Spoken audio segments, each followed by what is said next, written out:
દીકરાને ના પાડી તું અમદાવાદથી આયા ન આવતો અમે મરી જઈશું. પોતાની બેને પોતાના ભાઈને ના પાડી કે ભાઈ તું આવતો નહીં સુરતથી આયા. પોતાનો બાપ મરી ગયો દીકરો કીધા દેવાનો છે કે આપણે મરી જઈશું. પોતાની માં મરી ગઈ દીકરી કાંઈ નું આવી. વિચાર તો કરો, એક મોતની દીકરી કોઈ કોઈનું હતું જ નહીં. તાણે ખબર પડી કોરોનામાં કે હારું આપણું કોઈ છે તે જય સીતારામ જય સીતારામ. મને ખબર પડી છે આ દુનિયાની. હું મારા દીકરાને હારે લાવ્યો છું.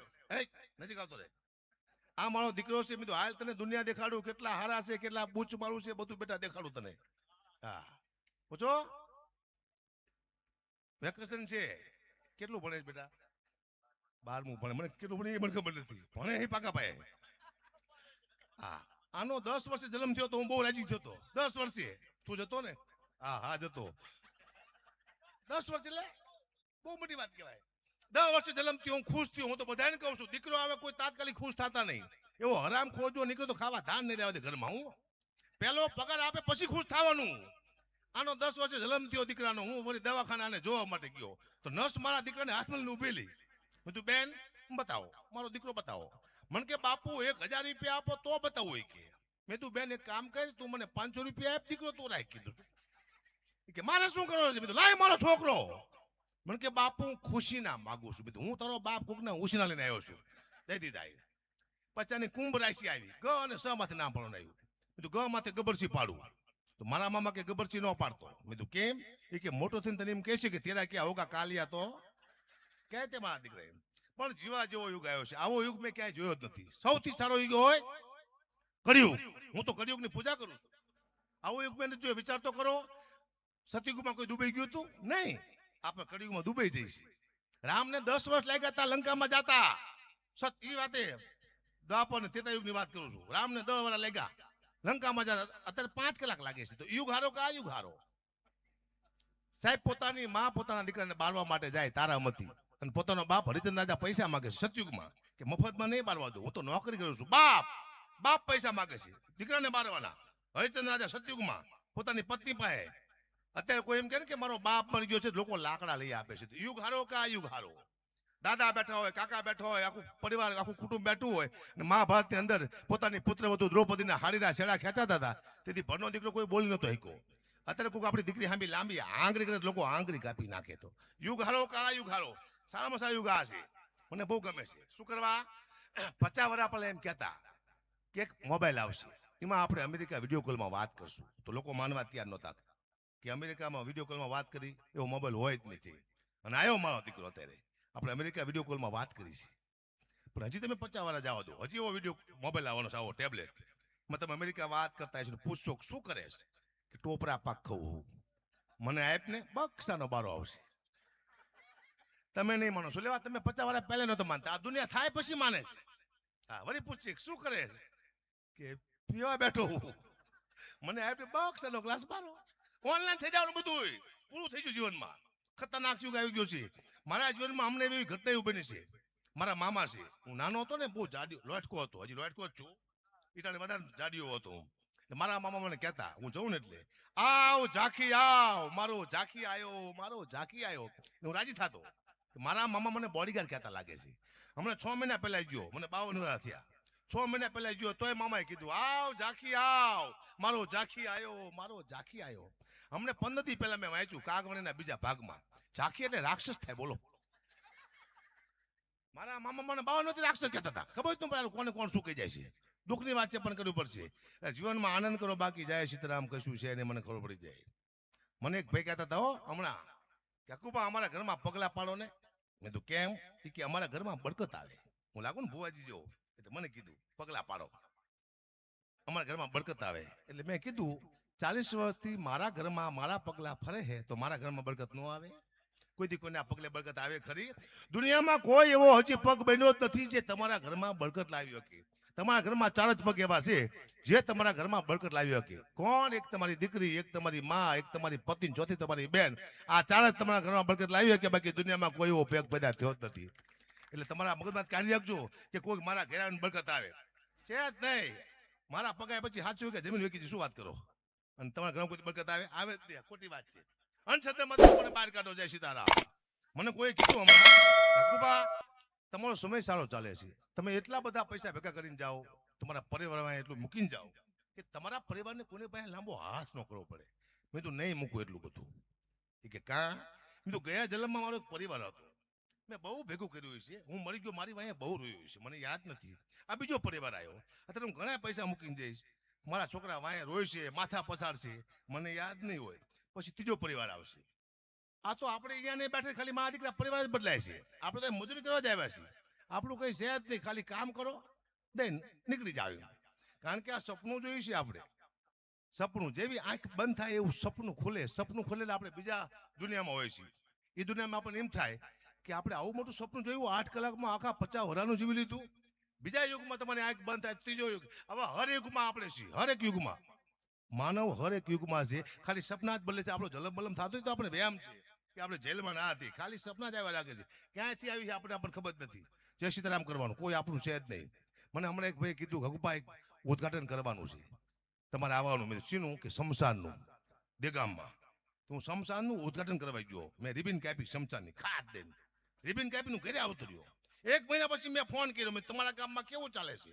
મને કે ગગુપા તમારા હાથ બહુ સારા છે કે. મેં તું કાંઈ લાઈન લાગી જાય છે કે, એકને બાળો તો બીજો મરી જાય ને બીજાને બાળો ત્રીજો મરી જાય છે કે. તો અમે ગઢવી છીએ, અમારા હાથમાં બરકત હોય. અમારા હાથે હારા ઉદઘાટન કરાવો, કંપનીના કરાવો, ગામના કરાવો, મંદિરના કરાવો. શમશાનના તમારા બાપ ગામ સાફ કરી નાખો. શું વાત કરો છો? હારા ઉદઘાટન કરવાના હે? હા હવે નહીં થાય. હા ગઢવી બોલે એ હોવર છે, સાચું પડે એમ લોકોને કેવું છે. મેં હમણાં કીધું તું આ યુદ્ધ બંધ થઈ ગયું ને કે ડીઝલ ને પેટ્રોલ બંધ એક દી માટે થઈ ગયું, પાકા પાયા છે. હતું તો એ બંધ થઈ ગયું. હા જિગ્નેશભાઈને મારો એક વિડીયો વાયરલ થયો, હાંડીમાં તમે બે આવીશું, હું જિગ્નેશભાઈ. હા એ બધું હવે વાંધો નહીં આવે જિગ્નેશભાઈ, ચિંતા ન કરવા જલ્દી આવશે પાછું આપણે બીજું બોલશું. જાઓ બેજાઓ બેટા, બેજાઓ મારા કલે જાઓ, બેજાઓ બેજાઓ. મને મજા આવે, તમને મજા આવે મસ્ત. હું હે ને 30માં પ્રોગ્રામ બંધ કરી દેવાનો, મેં એવું મને જાહેરાત કરી. ઘટ્યું બોલે ને એ પાકા ભાઈ કે એટલે કરી જ નાખે બંધ. શું લેવા 30માં બંધ કરવાનો છું? 31માં આમ થાય બંધ થઈ જવાના. એઆઈ આવે છે, બધા કલાકારને ખબર છે. એઆઈ એટલે સેમ ટુ સેમ મારા જેવો જ એક રોબોટ આવશે, મારા દીકરો મારા જેવું જ બોલશે, ખાલી 1500 રૂપિયા લેશે. તો તમે મને લાવશો કે રોબોટને લાવશો? જિગ્નેશભાઈ જેવો જ એક રોબોટ આવશે અને એવું જ ગાય છે મારો દીકરો રોબોટ, ખાલી 800 રૂપિયા. તમે એને લાવશો મને લાવશો? આવું છે, એક રોબોટ આવવાનો છે. કારણ કે ડાયરાનું આયુષ્ય ઓછું છે. કલાકારને ખુદને આ મજા નથી સ્ટેજમાં. પૂછો કલાકારોને, બધા નથી મજા આવતી બોલવાની, તમને સાંભળવાની મજા નથી. શું લેવા? સત્ય બોલતા કલાકારને અટકાવ્યા દુનિયાએ. સહેજ કે આપણે સલાહ આપવા જઈએ તો સત્ય બોલવા જઈએ સીધી માફી મંગાવવા મારા દીકરા, ભાગો માફી. એટલે કલાકાર બંધ થઈ ગયા, સાફ સમાપ્ત. કારણ કે ડર લાગે સ્ટેજ માથે બોલતા બોલતા, ખરું ક્યારે કોણ શું કહે છે. એટલે બધું ડાયરા બેરા 31માં બંધ થઈ જવાના. બધા પાછા કોઈ પાનના ગલે લાગી જાય છે, કોઈ મનસી શેરડીના રસ વેચવા નવું થવાનું છે, પાકા ભાઈ થવાનું છે. બરખડજી બેજાઓ બેજાઓ મારા હાવા જો કેટલું પબ્લિક ભેગું થયું. આમ તો આ તો વિશ્વ ગામ તો અદભુત છે ભાઈ. એટલે આ તમે બેઠા છો, આ સંસ્કૃતિ છે. આમાં માં બેન ભાઈ આખો પરિવાર સાંભળી શકીએ. મારા જોક્સ એવા હોય છે, અમુક જોક્સમાં તમને બહુ મોટા મેસેજ હોય છે, તમે ધ્યાન આપો તો. મારા જીવનમાં બનેલી ઘટના તમને કહું. બહેનો બેઠા છે એટલે ખાસ કહું છું. મારા નવા નવા લગ્ન થયેલા, મારી નોકરી તૂટી ગયેલી, હું ઘંટી આંકતો હતો. એમાં મારા શાળાનો ફોન આવ્યો કે જીજી બહુ બીમાર છે. જીજી એટલે મારા સસરા. મેં સસરાને જીજી કહી. જીજી બહુ બીમાર છે, જો દીકરીને બાપનું મોઢું જોવું હોય કપા તો તાત્કાલિક આવી જાઓ. મારે પાસે પૈસા હતા નહીં, મેં રૂપિયા 800 ઉછના લીધા. મેં દીકરીને છેલ્લી વાર બાપનું મોઢું દેખાડી દઉં. એમની દીકરી લઈને જો જામનગર. જીજી હોતેલા બે પાન થઈને હલે ચલે. એમની દીકરી કે જીજી આંખો ખોલી. મારા સીધા 800 રૂપિયા જ્યાં સીધા જીજી હાજર થઈ ગયા. હું પાછો આવતો રહ્યો. અઠવાડિયા પછી પાછો ફોન આવ્યો 8 દી પછી કે જીજી બહુ બીમાર છે, છેલ્લી વાર જો દીકરીને બાપનું મોઢું જોવે કુબા તો તાત્કાલિક આવી જાઓ. મેં બીજી વાર રૂપિયા 800 ઓછના લીધા. હું જો જીજી હોતેલા બે પાન થઈને હલે ચલે જાણે મરી જેલી ગો પડ્યું. આવ એમની દીકરી કે જીજી આંખો ખોલી. 800 મારું 100 રૂપિયાનું બુજવાઈ ગયું. હું પાછો આવતો રહ્યો. 1 મહિના પછી છેલ્લો ફોન આવ્યો કે જીજીના મોઢામાં તુલસીના પાન નાખી દીધા છે, જીવ દુશ્મનદાર વહી ગયો છે, અકાબા તમે આવો એ પહેલા જીજીને કાઢી જવો પડે. છેલ્લી વાર જો દીકરીને બાપનું મોઢું જોવું હોય તાત્કાલિક આવી જાઓ. મેં છેલ્લી વાર 800 રૂપિયા ઓછા લીધા. દીકરી લઈને ગયો જામનગર. જીજી હોતેલા બે પાન થઈને હલે ચલે. એમની દીકરી કે જીજી આંખું ખોલીને મારું મગજ જ્યું. મેં જીજી તમે નહીં મરો, હું ભાડા ખર્ચીને મરી જઈશ. આજ મરું કાલ મરું મરી જાઓ મરી ગયા મને યાદ છે મેં કીધું ને તરત જીજી મરી જા પણ સાહેબ મુદ્દો શું હતો મેં પહેલી વાર તેથી એક દીકરીની તાકાત જોઈ બાપને 3 વખત જીવતો કર્યો મરી ગયા પછી કોઈ જો દુનિયામાં બાપને જીવતો કરે ને તો એક જ પાત્ર છે માત્ર ને માત્ર દીકરી જે મરી ગયા પછી બાપને જીવતો કરી નાખી સાહેબ 500 ગૌ માથે દીકરી હોય ને ખબર પડે કે મારો બાપ બીમાર છે બધાય કામ મૂકીને એવું પાત્ર હોય તો માત્ર ને માત્ર દીકરી બાપની આંખમાંથી 2 આહુડા પડે ને જેની છાતી ધડકો લઈ જાય એવું પાત્ર હોય તો માત્ર ને માત્ર દીકરી લગ્ન કરીને 2 થાપા મારીને ઘરની બહાર નીકળે ઘરમાં અંધારું થતું એવું લાગે હાચા જેવું પાત્ર હોય તો માત્ર ને માત્ર દીકરી આનો અનુભવ છે મને મારી 2 દીકરી છે મને રોજ ફોન કરે છે પાપા પહોંચી ગયા ગાડી ધીમી હાંકજો વહેલા હોઈ જાયજો આ દીકરી ચિંતા કરે પછી દીકરાનો ફોન આવે છે પપ્પા લેતા આવજો શું ખટારો ભલે તમે આખા ખટરામ કરી જાઓ પપ્પા પણ મારે માથે ખટારો લેતા આવજો આને કહેવાય દીકરો બાપ પાસે જેની કોઈ ફરમાઈશ ન હોય ને દીકરી કહેવાય અને ફરમાઈશ માથે ફરમાઈશ કરે ને દીકરો કહેવાય એટલે આપ સૌ બેઠા છો આ સંસ્કૃતિનું સાનિધ્ય છે આમાં આખો પરિવાર સાંભળી શકીએ અહીંયાથી કોઈ પણ કલાકાર બોલશે એકાદી વાત તો એવી બોલશે જે તમારા જૂના ઉતરી જાય બધા કલાકારો કંઈક આપવા માટે આવે છે અહીંયા કલાકાર અને થોડુંક લેવાય આવે હે બધું હા મામું છે નકરું આપવા નથી આવતા અમારા કલાકારને એક ટેવ હોય તમને ખબર છે અમે ગમે ત્યાં જઈને શું વાત કરી ખબર છે કે સાહેબ અમે તમને આનંદ કરાવવા આવ્યા છીએ ના બાપા ના ધંધો કરવા આવ્યા છીએ આનંદ અમે ઘરે નો કરાવી આ શું લેવાય ધંધો ભૂખ મારી નાખી ભૂખ લાગે છે એટલે આવું પણ આવી નહીં અમે ઘડીક થાય ને અમે તમને હાથ ઊંચા કરાવી તો તમારે હાથ ઊંચા કરવાના નો મેં કીધું તાળી પાડો તમારે તાળી પાડવાની વળી પાછા અમે એમ કે મોબાઈલની લાઈટ ચાલુ કરો તમારે મોબાઈલની લાઈટ ચાલુ કરવાની તમને ખબર ન પડે કે તમે ડાયરેમાં આવ્યો કે દાડી આવ્યા છીએ હારો તમે પૈસા તમે હાથ ઊંચા કરો કોઈને શું લેવા કરવા ટેવ પડી જાય અમને આ પ્રેક્ટિસ થઈ જાય અમારી જીવનમાં આનંદ કરાવો બાકી કશું છે નહીં આમાં આખું પરિવાર બહેન સાંભળી શકે અને આપણા ઘરમાં ટીવી છે ટીવી વિકૃતિ છે તમે જોજો આપણી દીકરી ટીવી જોતી હશે તો બાપ ઊભો થઈ જાય છે આપણી બેન ટીવી જોતી હશે તો ભાઈ ઊભો થઈ જાય શું લેવા એક પણ સીન એવો ટીવીમાં નથી આવતો કે આખું પરિવાર આપણે સાથે બેહીને જોઈ શકીએ એવી જાહેરાત પણ નથી આવતી એડવર્ટાઈઝ પણ એવી બંધ થઈ જાય છે એડવર્ટાઈઝ એવી આવે છે જે આપણે આખું પરિવાર સાથે બેહીને જોઈ ન શકીએ માત્ર ને માત્ર કોઈ સંસ્કૃતિનું સાનિધ્ય હોય તો આ ડાયરો પણ આમાં બધું બદલાવા મંડાણું લોકગીત દુવા છંદ રાહડા હિન્દી ગીત ગુજરાત ગીત બદલાણું આપણા કેવા લોકગીત હતા લોપ થઈ ગયા આપણા કેવા રાહડા હતા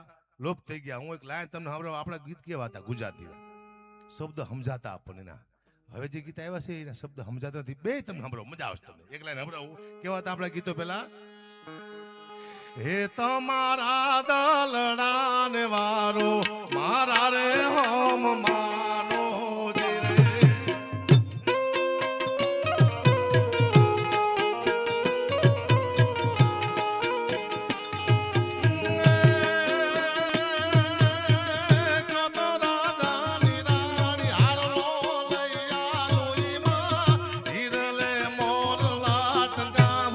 હવે મારા માનો ધીરે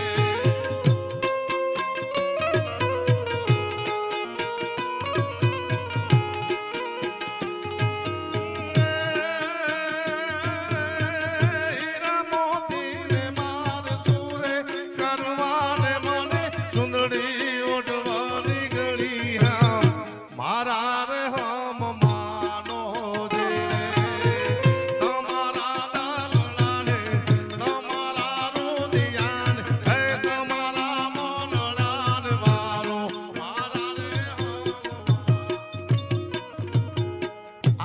લોકગીત હતા જેના શબ્દ આપણને સમજાતા હમણાં એક ગીત એવું આવ્યું છે ને બધા કલાકાર ગીતની વાહે પડી ગયા છે તમે સાંભળ્યું હશે ઝીણા મોર બોલે લીલીના ઘરમાં ઝીણા મોર બોલે લીલીના ઘરમાં લીલી હારી છે આ કોણ કોઈ મુખ્યમંત્રી છે કોઈ ધારાસભ્ય છે આવું છે જ નહીં લીલી નાગોર પ્રાંત અમુક 2-4 કલાકાર છે જે ખબર પડે શબ્દમાં એ ગાય છે બાકી લીલીના ઘરમાં જ મોલા બોલા મને જે સીધા તે દુખને લીલી કઈ બોલતી નથી બોલતો ભાઈ આ શું છે મોર આ દુખ છે શબ્દનો યોગ અત્યારે વહી ગયો છે આ યોગ તાલનો હાલે છે કોણ શું ગાય કોઈને ખબર જ નથી તાલમાં તિંદા તિંદા તિંદા મજા આવે છે હું તાલમાં આવી ગયો હવે તાલ સિવાય દુનિયામાં કઈ છે નહીં શબ્દમાં કઈ ખબર નથી હમણાં ઓલી કવિતા ન ગાઈ